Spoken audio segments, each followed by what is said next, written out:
Here I have ZTE Blade A7 2019, and today I'm going to show you how to change ringtone on this device. So first of all, you have to open settings, then you have to enter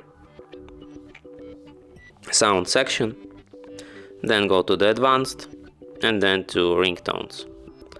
Then select, for example, scene 1 ringtone. You can select one of the pre-installed ringtones from this list, or you can just add your own ringtone by selecting file from your storage.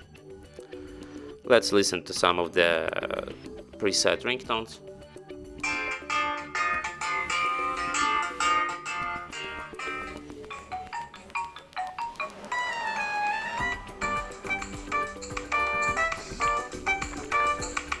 I like this one, I'll just stay with this one. And that's it. Thanks for watching. If you find this tutorial useful, don't forget to hit that like button and subscribe to our channel.